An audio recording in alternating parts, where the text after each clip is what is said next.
Baba Askofu, ndugu zangu ambao mumeongea mbele yangu, viongozi wa Kajiado, nafikiri wakati umeenda, sitazungumza mengi sana. Ningependa kwanza kwa kushukuru viongozi wa kanisa ambao mmetualika hapa leo. Asante sana. Thank you very much. Ambao mmetualika hapa leo. And Baba Askofu, I'm very happy about the sermon that you gave. Hiyo story ya David inanigusa sana. Wale ambao tunadharauliwa, wale tuko pale nje tunasema tunatoka kabila ndogo, hatuwezi kitu. Sisi wale ni kama Daudi, wale Mungu tu atainua wakati wake mwenyewe vile atasema. Mimi nakushukuru sana kwa hayo maombi na mahubiri yako. Na nimekuja hapa na ndugu zangu wengine, hata nitampea mmoja nafasi ya wasalimie ambaye anaishi hapa Kajiado. Niseme hivi, Bwana Seki Senator, ulikuja kwa ofisi kunialika mkiwa na Mheshimiwa Kogoyo nikuja Kajiado leo kwa mambo hii ya kanisa, na washukuru na tumekuja. Hii ni marafiki wakubwa sana. Niseme kuna kitu moja nimeona hapa ambayo imenifurahisha sana. Hakuna haja ya kurudia yale ambayo yamezungumzwa mbeleni na viongozi wengine kwa sababu ya wakati. Uhusiano ule ambao nimeona huko kati yenu viongozi wa kisiasa. Unajua mimi ni kiongozi wa Jubilee na mimi na support Ole Kores, sababu Kores ni rafiki yangu sana. Na Secretary General wetu Bwana Kenta ambaye ako hapa rafiki yangu. Na Deputy Party Leader wangu wenzangu Mheshimiwa Manje ambaye anataka kuwa senator hapa ni rafiki yangu sana, na hivi karibuni amekuwa kama mwalimu wangu. Lakini nimependelea vile mnaongea. Inaonekana kutafika wakati na nyinyi mko na desturi ya kuongea, kukubaliana, kwa sababu vile mnatushauri tuongee tukubaliane pale juu, na mimi naamini hata nyinyi mtaongea mkubaliane hapa chini ili tusishindwe. Ili tusishindwe na hawa wakora. I have a very special history and very special relationship with Kajiado. Na mnikubalie niseme hii. Kwanza mimi to an extent mkazi wa Kajiado. I've raised my family and my children through businesses and things I have done in Kajiado. And because of that I have so many friends here. And many of you leaders are my very, very good friends. Sitaki kuenda zaidi ya hapo. But the most important bit about Kajiado in my life is that you know I'm the one who took over from the late General Joseph Nkaiseri as the Minister for Interior. I have kept a very deep and strong relationship with the family of General Nkaiseri.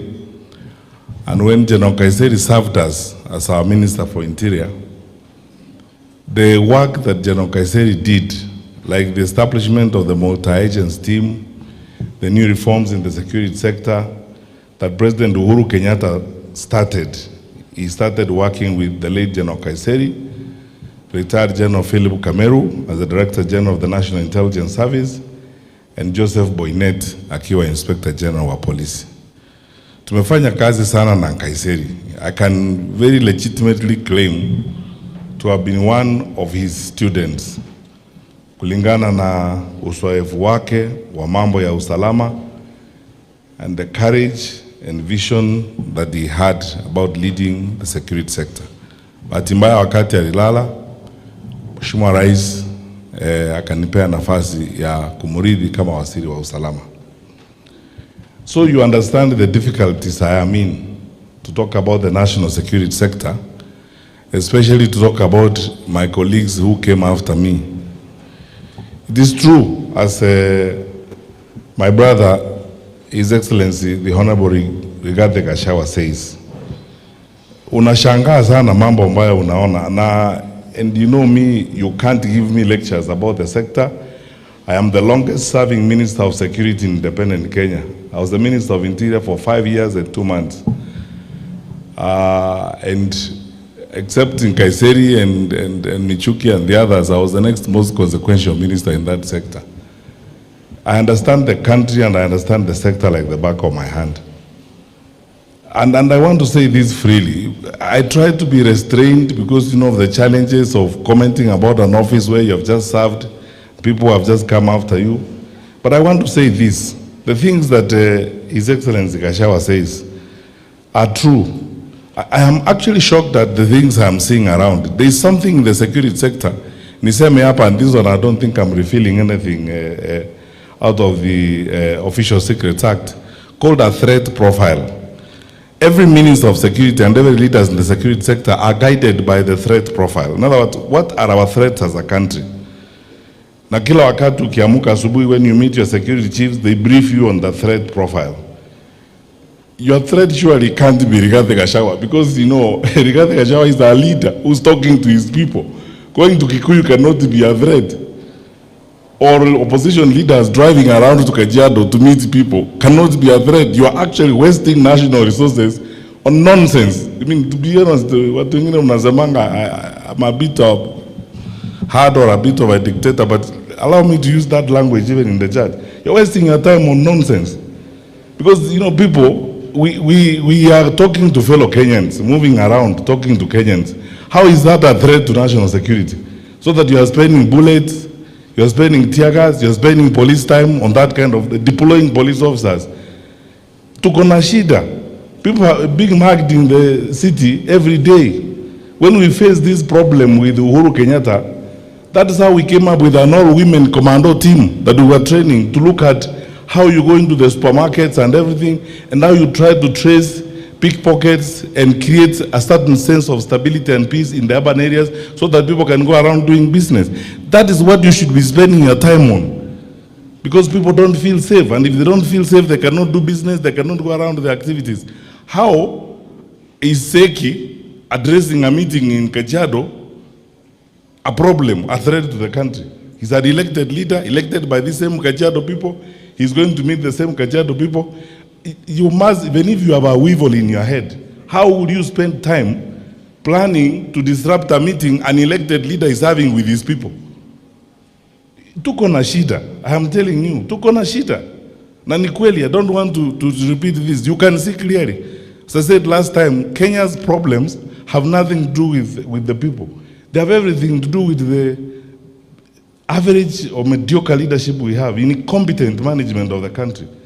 Sababu mambo ile tuko nayo inatusumbua, inaonekana wazi.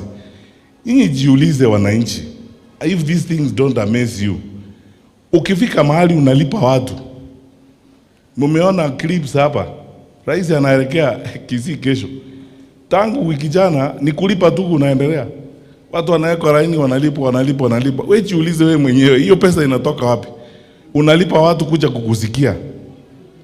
Napika hesabu. You bring women leaders to State House, 12,000 of them. You give each one of them 10,000. That's 120 million. Saa hiyo hakuna chakula Kenyatta National Hospital. Hakuna madawa huko. Grade 10 kids hawaendi shule wengine. Tunaambiwa vitabu havijafika. Part of my community are in the arid and semi-arid areas. Government papers are the ones that are announcing when they open school next month, 2 million will be in danger of not accessing education because the government cannot raise the 4.8 billion for school feeding program. State House iko ya kupewa wakorino 3,000 kila mtu, lakini watoto hawaendi shule. Our priorities are not even upside down, they are worse than that. Sasa wananchi, I'm telling you the truth, because you wonder, are we okay? Are we normal? Are these normal people doing these kinds of things? As Eugene said, we served in the National Security Council. Focus on the threat profile. Al-Shabaab, the drugs that they are allowing through Mombasa, and what they are doing to our children. That is the threat. How is Ngogoyo a threat? He is going to a meeting to address people who elected him. At the end, in fact, if you want to come to Kajiado tomorrow, tutaondoka leo, we are not eating Kajiado. We will leave it all here. You can also come tomorrow and talk to the people of Kajiado if you want. Yani, Rigathi kwenda Kikuyu, aendi kukula Kikuyu iishe. You can go back to Kikuyu tomorrow and talk to the same people yourself. So why would you deploy police officers kututupa tear gas na kutupiga risasi? Because I don't understand what this is all about. Jameni, tuko na shida, lakini niwaambie hivi, msife moyo. I want to give you hope. Tuko na mpango, tumejipanga, tunataka kubadilisha serikali. We want to give Kenya a trustworthy government, a responsible government. Serikali ambayo itasema maneno ya kuaminika. Na tena tuko tayari kufanya kazi na nyinyi. We will not go into those stories of, paying people, harassing people and so on and so forth. Tunawaombea mema. Sisi tunaheshimu viongozi. Tunaheshimu rais wa nchi na viongozi wote. Tunashangaa what we are talking about is tunashangaa yale ambayo tunaona yanafanyika. It's very difficult to talk about these things because I was in the security sector before and we saw these things happen. That's why I keep saying I would remind my brothers and sisters in that sector, focus on the threat profile of the country. And I'm sure even if you looked at that profile between number 1 and 10, you will not see Kakuya on the list. You will not see Jane Kihara on that list. These are elected leaders. When they go out, they are going to meet people. That is not what you should spend your time on. Pull resources together and get pickpockets and muggers from the streets of Nairobi. Get criminals out of the way. And finally, this one is, I think, for me, duty to say. I've said this before. In the words of the generals I worked with, including General Kaiseri, our country, hii nchi yetu, hatuna risasi ya kupiga wananchi milioni 55. We don't have bullets for 55 million Kenyans. So you can't shoot your way to anything you want. These things are just temporary. Harassment, kututupa risasi, kutukimbiza kwenda Limuru, kutorosha kutoka Kikuyu, is temporary. Na tumeona hii mambo mingi. I have not seen a country or a government that has used violence as a tool of political mobilization and survived. So take this free advice from all of us, given very humbly, very honorably, and very sincerely. My brothers and sisters, let us save Kenya and let us serve our country. And for those of you who are in office, we respect you, we wish you well, but please serve well, serve with dignity, and be proud of it.